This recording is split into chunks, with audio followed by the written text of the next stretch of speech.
I'm your host here, Chef McFarlane. Welcome to Unfiltered. Let's get started.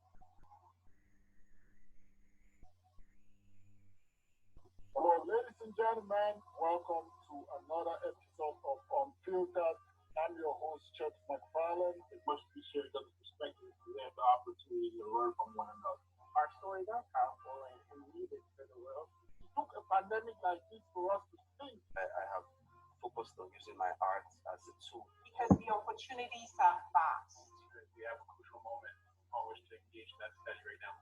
We want more people on board for justice, equality, and liberty.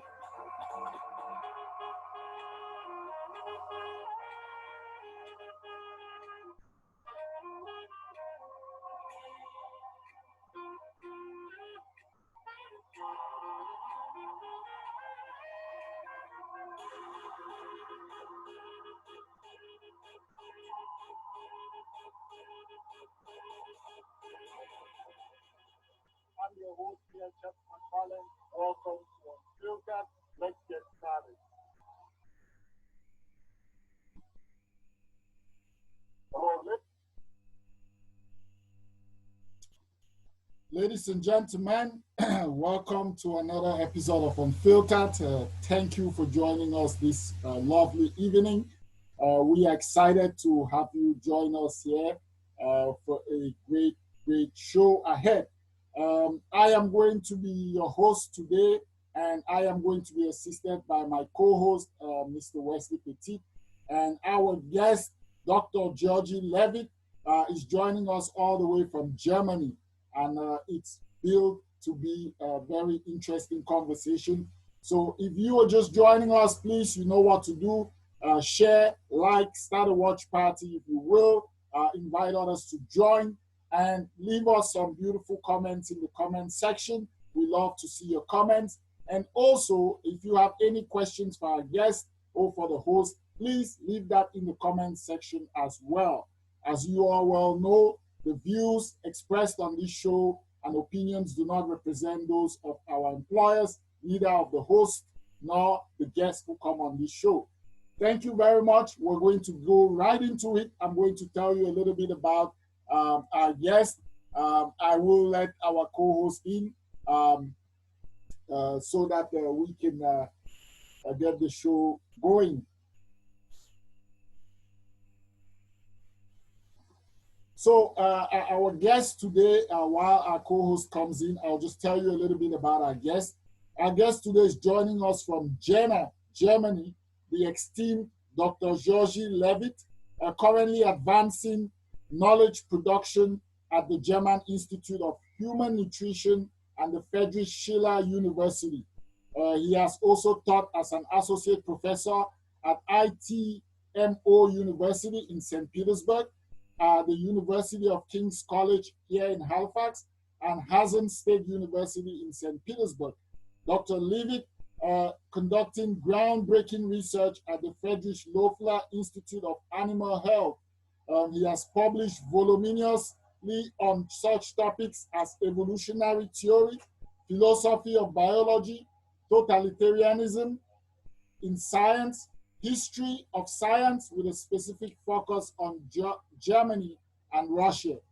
Dr. Levit, or Georgy as he's fondly called, has been described by former students as a constantly contemplative, mind-driven by love of research, whose lessons strike like lightning, both highly illuminating and shockingly powerful. Here's my co-host, Wes. How are you doing? Fairly well, Mark. Thank you very much. How are you doing? Am I coming through clearly? Yes, you're coming clearly. Can you hear a noise in the background, or is it clear enough? It's clear enough. I hear a little bit of a buzz in the background, but nothing that's getting in the way of the great conversation. Okay. Thank you.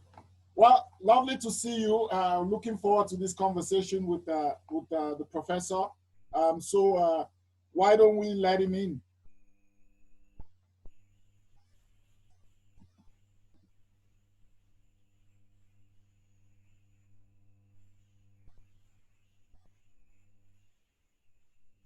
Hey, Dr. Lev. Hey, guys. Welcome, How are you Professor. doing? We're doing well, thank you. How are you? I'm also great here. Great. Well, thank you so much for joining us. I know it's a little late for you. It's 9 p.m. We are Not a big problem. Yes. Yes, we are still in the wee hours of the evening, being 4 p.m. here. But it is a pleasure, and thank you for taking the time. No problem. My pleasure. Yeah. So why don't we just ask you how are you doing? How's Germany doing? With the recovery efforts from the pandemic so far. What is your experience? It's amazing. When talking about Germany, Germany is doing quite well. And I will come back to Germany today several times. And I will compare different countries because I'm Russian, I'm a citizen of Russia and a permanent resident of Germany. So I can compare, and I'm like living in three lingual contexts, I would say, that I publish mostly in English, sometimes also in German, and sometimes also in Russian. So I have a slight idea of what's going on in Russian, English, and German-speaking worlds. As to me, I think I had COVID-19, but the problem is that my whole family had it. But the problem is that we were not tested because we had it in a very light form, but we had some typical symptoms like the sense of smell distortions and other, and I still have problems with my smell. I have kind of smell hallucinations. And as socially responsible persons, we reported to our family doctor that I was in Russia at approximately around the time of the beginning of the pandemics. All airports were already full of cautions that like take care of pandemics of COVID-19 and so on. And I came back here and we all got sick and we reported it and they said like, okay, no problem. So I think we had COVID-19, me and my whole family, but there was no consequences, and it is not approved by medical authorities. Wow, what an experience that is, and I'm sure in the context of what we're discussing, we would hear more about that experience intertwined in some of what we're talking about. So what, in your view, has been some of the biggest impacts of the COVID-19 pandemic from your perspective? It was, and it is different in different countries. So we cannot say, probably we can, but later, not now, right? Because the problem is that this issue, COVID, is not over. That's right. We're in the process. Yeah. And the analysis will come later. And we'll know more about it. But some things we can tell already now. For example, if we will take Russia. As you may have heard, we had a referendum in Russia, constitutional. People voted for a new constitution, giving more power to the President Vladimir Putin. And COVID played a great role in it, that it allowed to strengthen the power of Putin. And this is, Russia is an authoritarian regime, as you may know. And like 10 years ago, always said, yes, it's authoritarian regime, but that's not a big thing. It's kind of light authoritarian regime. Now it's slowly getting to be not amazing anymore, because it's strengthening of the regime. And now this strengthening is on the paper,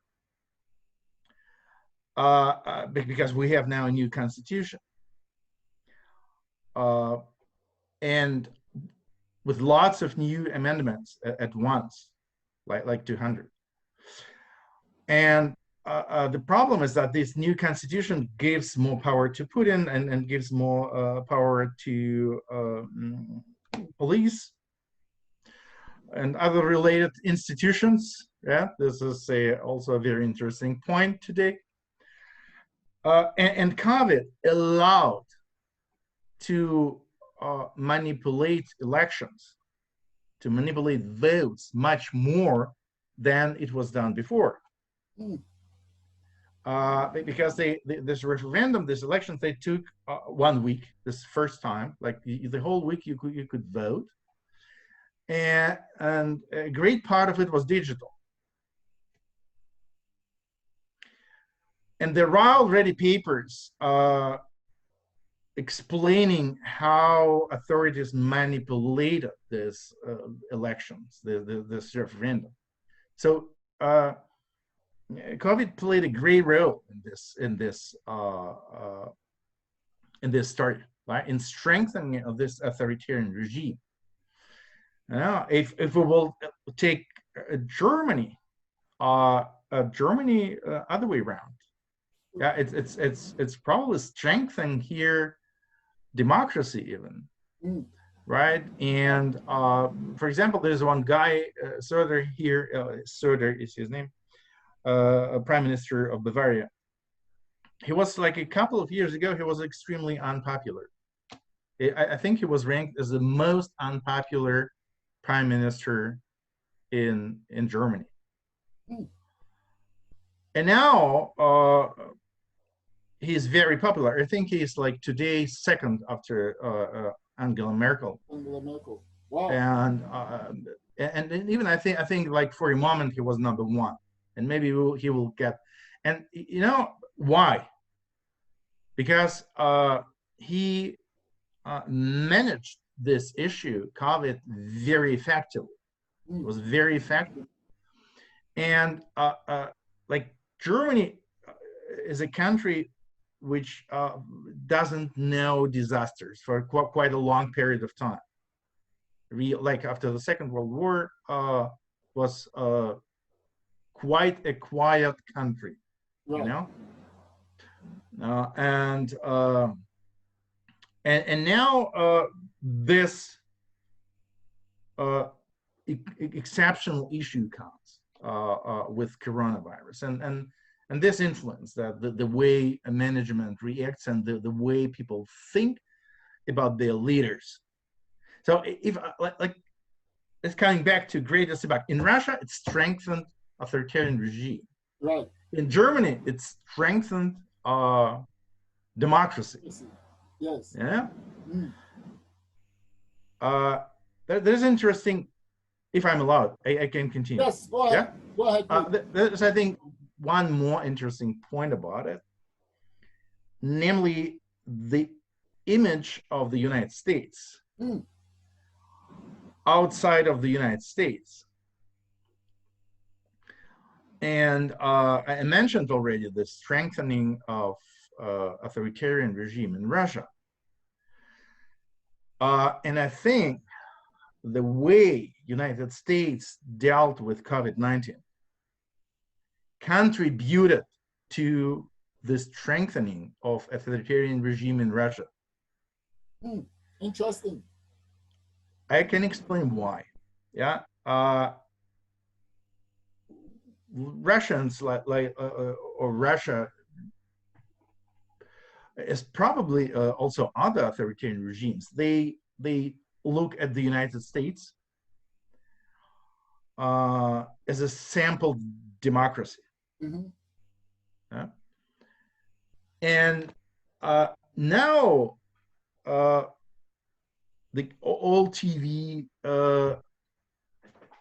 channels, they show disaster in the United States and say, look, guys, this country, which cannot properly handle this issue, COVID-19, explains us how we should engineer our very own society. Mhm. Whom, guys, you trust? Us. We defend traditional values, the Russianness of Russia, and so on and so on, right? Right. And these guys explain us how to. And certainly, I switch off my smartphone. You know, so in that sense, also COVID influenced the image of the United States is so to say the best known democracy, like the sample democracy. Yeah, the image in I would say in the non-democratic world, probably, like on an example of Russia. Right. So this is, from my viewpoint, 3 points, the greatest impact of COVID on global affairs. Wow, very, very interesting comparisons there, that you've made, and we want to delve into some of them. Wes, why don't you, I'm sure you have something to add. Yeah, hopefully I'm coming through clearly. Sorry, I'm having a bit of trouble with my internet here. So, but from what I gathered there, thank you very much for sharing your thoughts. Dr. Levit, Georgy, good to see you problem. again. Yeah. I was. And I mean, yeah, there are these trends of, in war times, controversial figures in power kind of getting a popularity boost traditionally, as has been shown throughout history, that not necessarily turning out, as you kind of mentioned. There are some more democratically oriented responses in Germany as well as across the world. And kind of a failure in machismo, in kind of the strong head of state figure such as Trump or Bolsonaro, going to show that it's authoritarian ideas don't necessarily take on more appeal during times of crisis, because sometimes they're not viewed to be as effective. And that seems to be the main variable in terms of how public responds, is perceptions of effectiveness. So I was wondering if maybe you could elaborate on what you feel the ingredients of an effective response is, or how politics now differs from politics. Really.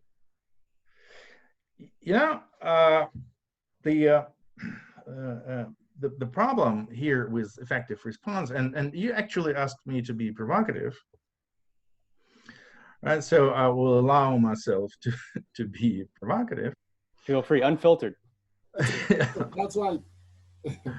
That in this case,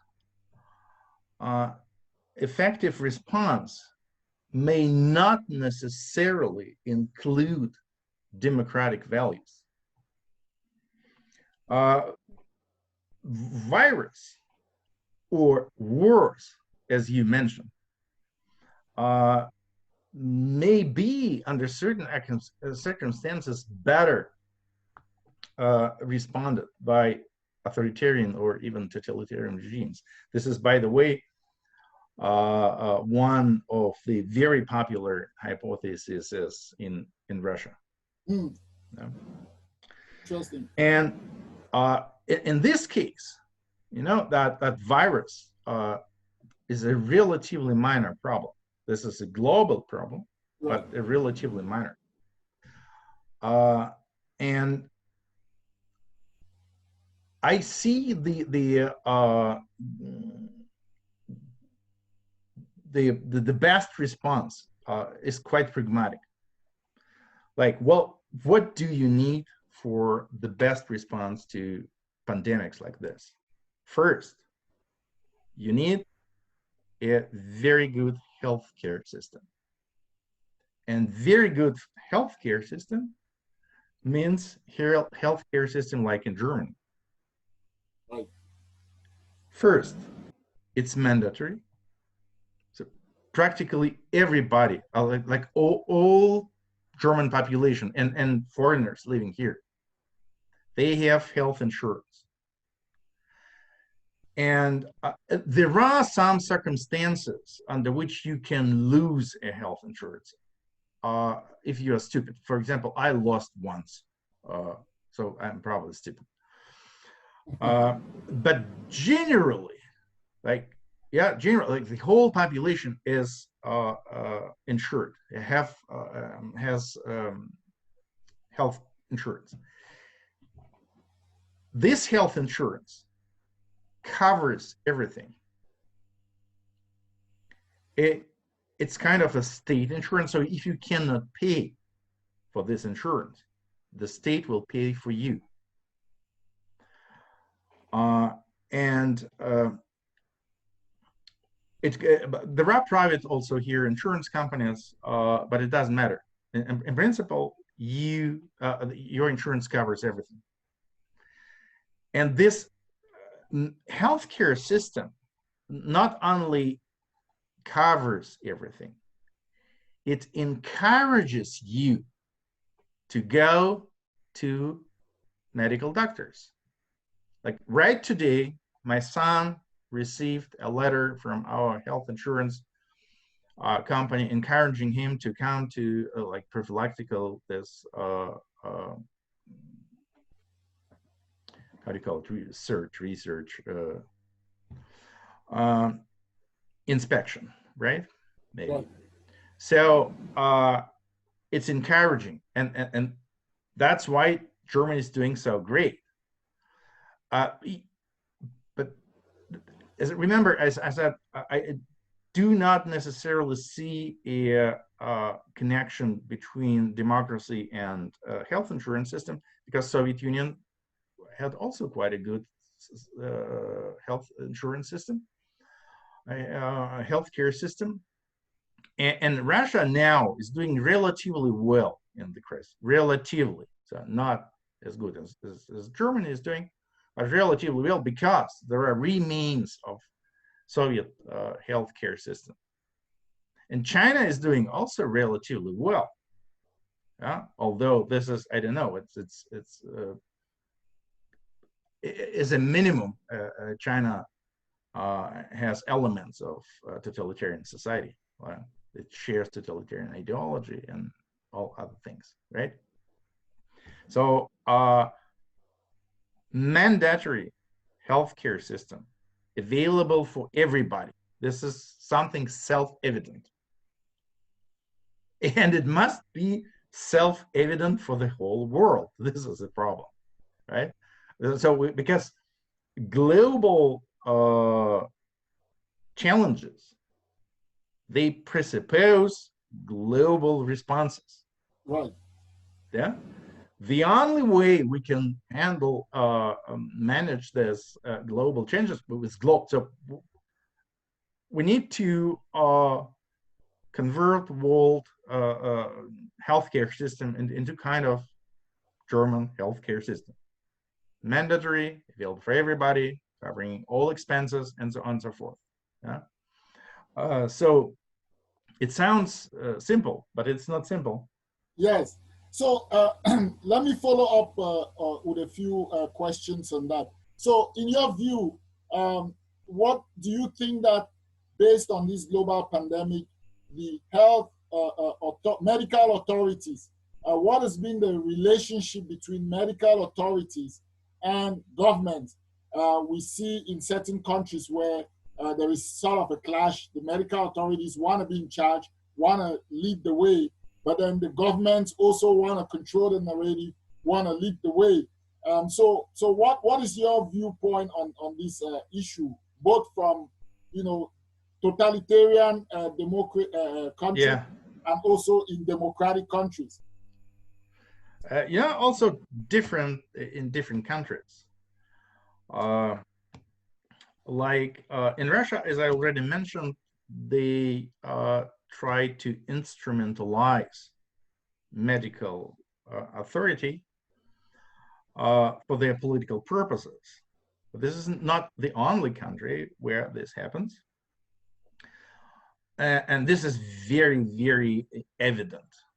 Like they declared first that self-isolation is necessary, masks unnecessary, and so on and so forth. But at the time of voting for constitution, these measures were, this lockdown was practically over. You know, here in Germany, I have not experienced much pressure from medical authorities. I think it was rather people listened to experts. They trusted experts, and because the average education level was here quite high, and Germans, German population, not necessarily ethnic Germans. I'm far from being ethnic German, but population here is generally quite disciplined. You know that they trust if the medical experts say wear masks, keep social distance, they will do it. And this is really what happened. So people everywhere in supermarkets, at the university, and they were quite disciplined. I haven't seen much partying and things like that. So in Germany, like, people listen to experts, but I do not think there was a kind of dictatorship of medical authorities here.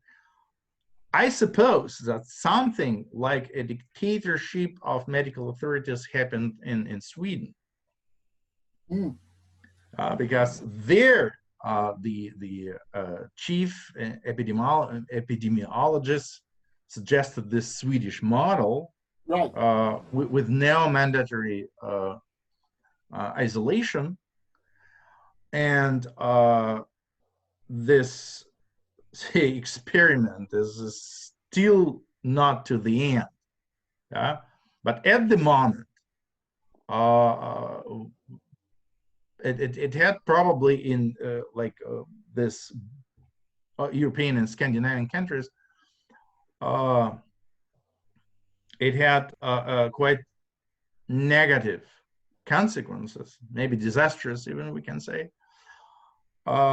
Disastrous not in terms of sudden pandemics like in Italy or Spain, but in terms of that these were consequences of a decision of a medical authority. So this guy said, like, let us avoid lockdown. Like Sweden, as you know, their argument is, wait, maybe the second wave will come, and then we have already herd immunity and you guys don't. So we do not know the end of the story, but I tried to illustrate on this example that also the interplay between medical authorities and political powers was different. And you know, I will say a couple of words about things you know much better than me. Yeah, but you know, when I switch from Fox News to CNN, I have a feeling the country is in the state of civil war. And political powers in the United States try to instrumentalize COVID for their political purposes. That's why I said, like, Russia was not the only country. Right. The difference is there is only one center of power in Russia, but there are two centers of power in the United States. You know, and for an external observer like me, this crucial difference of perspectives which we get from Republicans and Democrats is kind of very, very surprising. Right. Like I would expect, more unification, more unity at the time of pandemics. Right. Right. I don't know what do you think about it. You know much better the situation there. No. That's interesting point you make. I can only mirror it to our response here in Canada. And yes, we have opposition parties within the parliament, but there was sort of, I would say, the prime minister led, the ruling party led, and the opposition largely supported the measures, even though they may have had problems with one or two things, but in terms of the response, but largely it was a unified sort of response, right? And you can tell from the difference. I mean, we know Canada has a lower population compared to the US, but you can tell the stark difference in the response of both countries. I wanted to ask you this. So records of global casualties took place during the Spanish flu, which show that after the epidemic was brought under control, a second wave happened, which claimed 5 times as many lives, from 5 million to 25 million. So do you see any indication that in this our modern age we will be able to avoid such record casualties with the second wave as it's been projected to come? I think no. I think we cannot draw parallels between Spanish flu and because of many reasons and COVID. And as I remember, there were 3 waves of Spanish flu even, and the second wave was much stronger than the first one. The problem is that, yes, there are waves of viruses, of pandemics, but these waves should have exact causes. Yeah. So why? Like, what caused second wave? What caused third wave? In terms of Spanish flu, with all probability, it was first mutation because the flu virus mutate quite quickly. And the second, we should not forget that it was right after after the First World War. Right. And war means great masses of people move. And like even when coming home, like soldiers coming home, refugees coming home. And this great movements, this great currents of people, they probably either caused or contributed to the second wave. Right. Yeah. What today we do observe isolation of various countries, like even here within European Union. Maybe I'll also later say a couple of words about it. But European Union is now quite closed. I cannot come to you guys, or I cannot come to Russia. And we planned that a Canadian friend of my son will come here to Germany because they are like best friends from very early childhood, but it's impossible. And the same is impossible to me to see my daughter living in Russia, in St. Petersburg. So these measures are very unpleasant, but they probably contribute to coming of the second wave. And the air KI, so the major virus pandemics institute in Germany, officially said that with all probability, with very high probability, there will be no second wave in Germany. Interesting. Wow, that is interesting to get that analysis from Germany.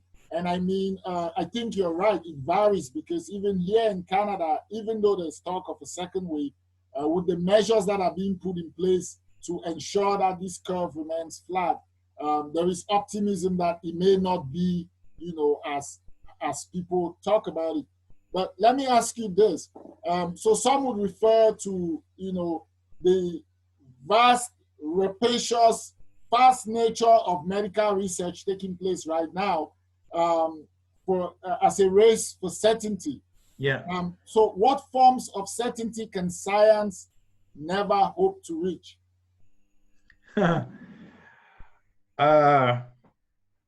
You know that you probably expect from me that something like an epistemological critics of virus science, of virology, but I think no, and not in this case. So we should, like, we can criticize medical research in general, right? Mm-hmm. But in terms of viral pandemics, it's quite simple. We do have now almost all instruments. We know what to do. We need a vaccine, and this is only this is a question of probably of months, maybe of a year. Russians today reported that they successfully tried vaccine already on humans. This is a Sechenov Institute, quite a respectable institute, but I'm not sure we can trust completely this information. It's maybe that authorities required and they reported. But actually it doesn't matter where it will be done and how. It will be probably, it's a question of months, maybe a question of year, and we will get a vaccine, and then this very pandemics will be over. So in this case, this virus is a very simple thing, and to make a vaccine against virus is also relatively simple. So it's I mean, it's difficult, it's complicated in terms of investing money, employing people, but it's not complicated in terms of epistemology or philosophy of science. Right. The constraints, like the difficulties, come when we do have to do with the diseases where social customs, where political views, where ideologies played a great role. Right. For example, mental health, right? Yes. For example, homosexuality, which is not a disease as we know it now. And in Germany, it's forbidden now to therapy homosexuality. But in Russia, a girl, young, like 20 years approximately old, just several days ago was charged because she tried to explain that homosexuality is normal. And it's prohibited. It's propaganda of non-traditional values. This is how they call it, you know? So this is where we observe in such, say, sophisticated issues where political and so on views and religious views sometimes and so on come together. Here, yes, yeah, and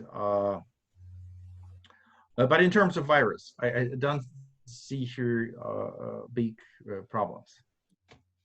Well, I'll just follow up because as you were segmenting into my very next question and touching a little bit on it, which is, do the general public have anything to offer to effective emergency responses and the advancement towards healthier societies in general? You know, some scholars such as Michel Calon suggest that the difference between lay knowledge and expert perspectives is outdated and not conducive to a just society. Do you agree? No, I disagree. I think we need more expert perspective everywhere. But the problem is, and the question is, do we have this expert perspective? Or did we have this expert perspective at the beginning of pandemics? In October, you wouldn't believe me, in October 2019, Johns Hopkins University published a global health security index with, I think, Bloomberg Health Center or something like that. And this is a book, like 350 pages.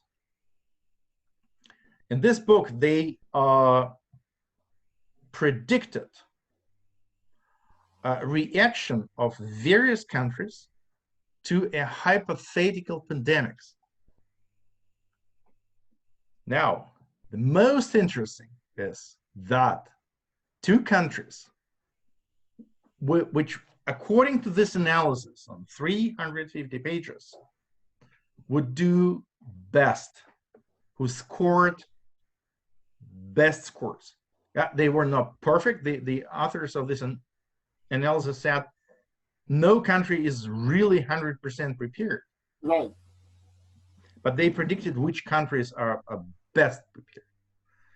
And overall score, United States is #1. United Kingdom is #2. You know? And Germany in overall score is #14. Yeah? Yeah. Now, there was a like point there, rapid response to and mitigation of the spread of an epidemic. Or a pandemic, yeah? #1, United Kingdom, scored 91, practically 92 of 100, yeah? Second, United States, 80, scored 80. So, this community of experts, right before the pandemics, could not predict the course of pandemics. Right. They could not, you know, that's maybe in terms of like philosophical questions. Like my explanation why it happened. I have no expert explanation of this disastrous prediction. Yeah. But my explanation is that the image of country plays a great role in heads of experts. Like United States is the most powerful country with greatest science, with Harvard University, with Berkeley University, with research centers, great. Right. And who could expect, and United Kingdom anyway, also the country of best universities, the best experts. Like who could know that exactly these two countries would do worst? You know, and much worse than Germany, much worse than even Russia. Right. Yeah. So the question about experts, right? We are there experts? I say in this case we have great problems with expertise, and my solution would be to invest more money, efforts in creating, in strengthening the expert community, not watering expert community with laypersons, but strengthening it. This would be their correct response. You know, what laypersons can do. I can explain you what laypersons can do in this story. What laypersons generally do in democratic countries. Laypersons must be able to report about their personal experience. Mm. And this is actually what people do during elections. People must be able to decide what happened with me in the recent 4 years or recent 6 years. Am I doing better now, or am I doing worse? Right? Yeah. And report this to political powers, to expert communities, and so on. It sounds simple, but you wouldn't believe me that but democracy in Russia has problems just because of this. People are not trained to talk about their experiences, to realize their own experience, and to report it to powers or to expert communities. They tell the stories they see, they watch in TV. So that's how propaganda works. The propaganda replaces your experience by imaginary world. If I could defend maybe more of an active role. Yeah. Yes. Mm-hmm. Sorry about that. Yeah, come on in, Wes. Come on. Well, if I could defend more of an active role for the lay perspective, I do agree with you that by measures of certain intelligence, thank you. We have we have a problem with knowledge mobilization and an underutilized capacity, which I think exists both within expert circles and within the lay perspective on the community level. And so I would definitely agree with you that there's something wrong with our political arrangements and institutions right now, which is not allowing for that strengthening that you're talking about, because I take issue with a zero-sum kind of conception of the situation in which more lay perspectives means a more watered down expert perspective. Yeah. I think that the main question that we're asking is what's necessary to maintain resiliency, avoid death and harm and suffering during times of disruption such as COVID.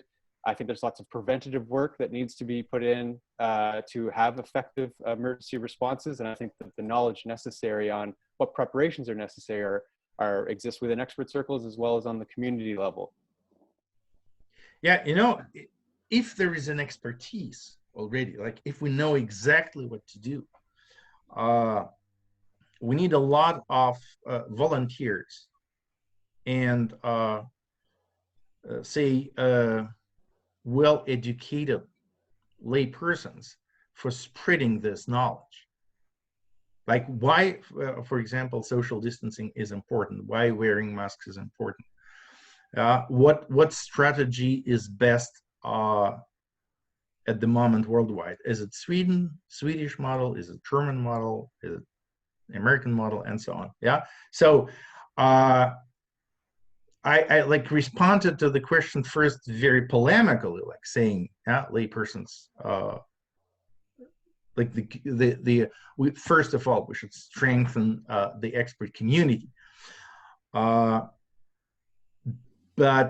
I agree with you that there are actually, if not being as polemical as I am usually, yes, there are lots of roles for lay persons, and certainly, especially, by the way, again here in Germany, lay persons and small rank politicians played here a great role, because rules were and are different in various German lands or provinces. I don't know how you call it in English. Like, for example, in Mecklenburg-Vorpommern, people do not wear masks anymore. And that's why like all people now go to Mecklenburg-Vorpommern and enjoy their life there, and prices like exploded. You pay €10 for a sandwich, you know. Even like within Thuringia, this is where I am. This is central Germany. There are slightly different rules in various communities. And even like in different sport clubs. So yes, in this case, like small rank political leaders who are also lay persons in terms of pandemics, yeah, volunteers and other people who do not belong to the case certainly play a great role, and we need them urgently, right? But like my thesis was that first strengthen expert community, and then the rest.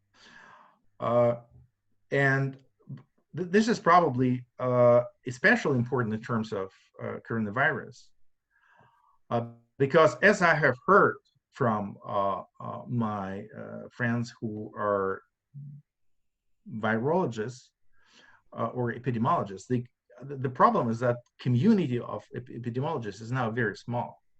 Like nobody really expected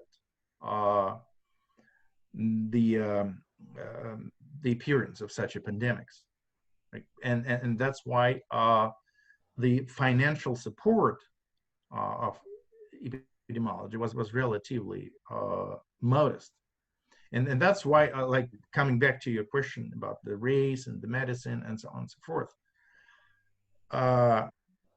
and how to prevent in future such disasters, one should make science less competitive. Yeah, you asked me to be provocative and paradoxical, so now I am paradoxical and provocative. In terms of that, you know, the contemporary science lives with grants, yeah, with getting financial support from third parties, and these third parties give financial support usually to projects which offer a promise, like prospects from their viewpoint. Right. Yeah, but as we learn now from these pandemics, we're still living in quite a stochastic world. And to live in a stochastic world, we need a stochastic science. The science that is regulated much less than it's regulated now. It will be more expensive, sure, but I think generally contemporary society underestimates science. Science is the major producer of surplus value today. Yeah, it's not proletariat anymore. It's science. And it was clear, by the way, already in this late Soviet Union. I think the late Soviet leader Brezhnev said something like, science is now the major productive force, which is true. Yeah? So we should spend more money and create more stochastic science. More stochastic science will better prepare to stochastic challenges from the world. Right, and Mark and I are coming across, we're really giving voice to a lot of the debates that are really more in the highlight now, from abolitionism to more support for public Yeah. health care, frontline workers, funding for science and important knowledge production that are, until this point and maybe still today underfunded, and the emphasis can be made on their importance within the current conditions. So yeah, thanks a lot for sharing your perspective. And we all have kind of a point to be made in this, historical time. And I continue to stand by, although we have kind of a soft consensus on the role Right. for situated perspectives and just people in their communities. I think that, a pandemic is has such a magnitude that it is not only a domain, of course, virology and epidemiology are domains of knowledge in themselves, but the effect or the impact of pandemics interacts with so many other domains of knowledge, such Sure. as, what is happening in our community, how are we supporting each other, that I think situates lay perspectives or resident perspectives within their communities as important interpreters and producers of knowledge rather than just sources of data, which is how you kind of situated them as playing a role. But like you've reviewed in so many different countries and different places, we've kind of delineated culture by country so far in this conversation, which of course there aren't. It isn't watertight like that, but just to look at it in that way, culture does play a role. And I was wondering, what does the COVID pandemic say to us about nature versus nurture debates, and what impact do you feel the COVID pandemic question? I would like first just add something from you said the residents' perspective. I would like to give you an example, like why and where residents' perspective was important. As you know, when pandemics came here to European Union, countries closed borders. It was practically Iron Curtain suddenly between Germany and neighbor countries. The problem is, however, that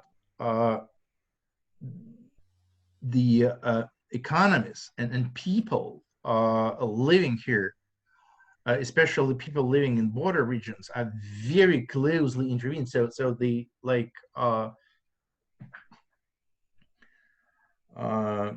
there are friends, they work in another country. So some like a German living in Germany and working in Poland, or other way around, or in France, it was quite normal.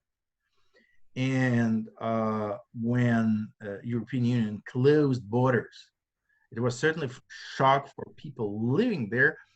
And there were lots of reports exactly from this resident's perspective, who said, guys, look, what are you doing? You are destroying not only the economy of European Union, you are destroying our lives. And this is what actually should not happen in a contemporary civilized society. You should protect people, not destroy their lifestyles devastatingly. So this is just so to say a response. In terms of nature, and nurture, I was personally surprised that I could observe in all countries I can compare approximately the same kind of contradictory picture, I would say. People were very disappointed staying home. Staying home is a great challenge. So people are social creatures, also from biological viewpoint, from the viewpoint of human nature, people are social. They would like to communicate. Mm-hmm. And we do have today, we are not like in when I was young. There was only a telephone and not in each apartment. Yeah, so I can hardly imagine the full isolation at that time. But like today, we have actually everything, right? We communicate, although we are on different continents. But surprisingly, people need to see each other personally, so physical contact. Mhm. I'm not talking about love and things like that, right? To me, it was surprising that physical contact is so important. They are Skyping and Zooming is not enough. They want to see each other personally. It's surprising, but it's actually great. That means that we're still biological creatures, and despite of all civilization developments. Mm. The second point is that the growth of domestic violence, which again, I observe in all countries where I can get information. So even in Germany, Germany is actually quite a peaceful country. And I was really surprised that the numbers of domestic violence during COVID were quite high. So that means that, look, people would like to communicate with each other physically. But if you put two like spouses, or girlfriend and boyfriend, or boyfriend and boyfriend, right? So the people who actually love each other and who are supposed to know each other and enjoy each other, like after 2, 3, 4, 5 weeks, they develop kind of aggression. Yeah. Yes. This was also a surprise to me that this is certainly not in every family. Yeah, it's certainly not even it's not typical, but the increase of aggression was detected everywhere, and this was a second surprise to me, because I actually thought that people would enjoy isolation. Mm-hmm. Yeah. So Without like they do not need partying and social physical social contact to such an extent. yes, Professor, we're coming up to the top of the hour there. This is a big conversation, requires a lot of time, but certainly we appreciate the conversation we're having. It's very interesting. I want to ask you this question, and to our viewers, if you're joining, this is Unfiltered. We have Professor Levit here is joining us from Germany, and we've been talking about science. We've touched on some philosophy. We're talking about the reality of the world right now. We're talking about pandemic recovery and all sorts of interesting dynamics. You talked about this difference between the expert community, the politicians, and the lay persons. And so in an age like this, or in a period like this, where information is very, very crucial and critical, Yes, absolutely. how do you see, I'm going to ask a compound question in a way. Yeah. First, do you think that because of these differences, where we have lay persons, experts, and politicians who all have different interests, that the information that is supposed to really be put through in a simple way so that everybody understands and responds to it in the way that we need to respond to bring down the pandemic, do you think that we are getting that clarity in the information? So that's my first question.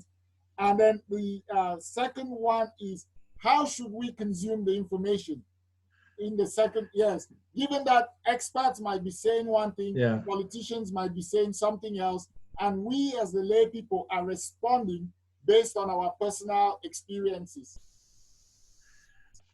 The problem is that the current of information is also different in different countries. Mm. And I'm very sorry for saying that, but I think Germany was the best place also in terms of getting a more or less objective picture. Mm. And this can be, I mean, getting an objective picture from like newspapers, TV, although I'm not watching TV, but I guess, and this can be explained by the fact that Germany has a lot of different political powers. There are a Green Party in Germany, there is a left party, kind of socialist, there's even Marxist-Leninist party, and they participate in elections. There is a very right-wing party, alternative for Germany, social democrats, and so on. So this diversity offers you a diversity of views. And like looking through different newspapers or channels or YouTube channels and so on, you can approximately get a more or less objective picture, I think. I'm talking now about the layperson perspective. Right. What I would do as a scientist, I would go to a science information system like ResearchGate or Web of Science and so on, download most recent papers and try to read them. So I think like on the level of abstract and conclusions, I would be able to understand what they are talking about. But potentially we are living in a world of absolutely, not absolutely, but quite free information, right? So potentially everybody could do it, what I would do, right? But we don't have time, yeah, because I'm a research scientist. I'm sitting here in my office the whole day and read papers. Why not reading a couple of more about coronavirus? Yeah. And if you're a flight attendant, you may not have such time. Right now, at the time of Corona, you maybe now have exceptionally, you have time, but at the normal times, you don't. So you need this. And I think my requirement on information is diversity. There should be diversity of information. And again, I'm not an expert in this field, but what I get from the United States, I'm kind of a little bit tired of this double perspective. Like either you are a Republican and you should buy the whole package of, like if you are conservative, you must be religious and so on, and or you're a Democrat. And then again, you have a package. But what if I do not want to get this package whole? I own a piece of it. I like something in it, but not everything. What to do? Like Germany, I think offers a better model. I'm not sure I will be not arrested tomorrow by CIA for saying that. The diversity of information is important. And second important element, there should be an experts in outreach, yeah, education and outreach of information. This is a school, actually. This is the scientists in the majority of cases, they are incapable of outreach. They cannot popularize their own science. So there should be specially educated people trained to popularize science. And I know some universities have programs, right, for kind of scientific journalism, right?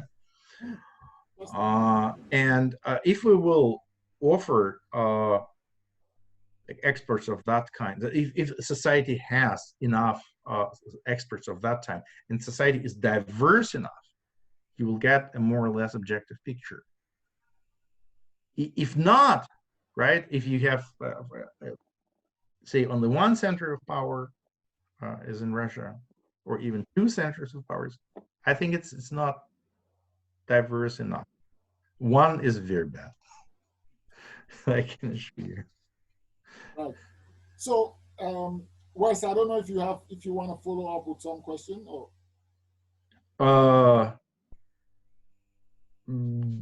No. Well, I mean, we're just pointing out more challenges here in knowledge mobilization, and but yeah, it's ongoing challenges. I think we should definitely broaden this discussion out to another episode.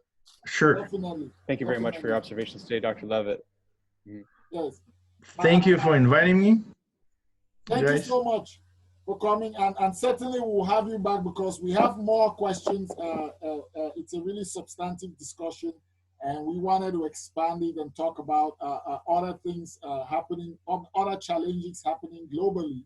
But yes, we will definitely have you back so that we can have this conversation. Thank you so much for joining us. And don't forget, guys, we have recently published a paper on one of the earliest scientific anti-racists.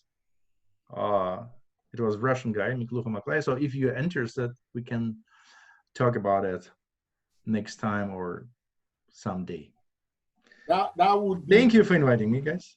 That would be so great. Thank you. It was a pleasure. It was a great pleasure to me. Yes. I'm driving home now. It's already dark here. I know. It's almost 10 o'clock. Yes, yeah.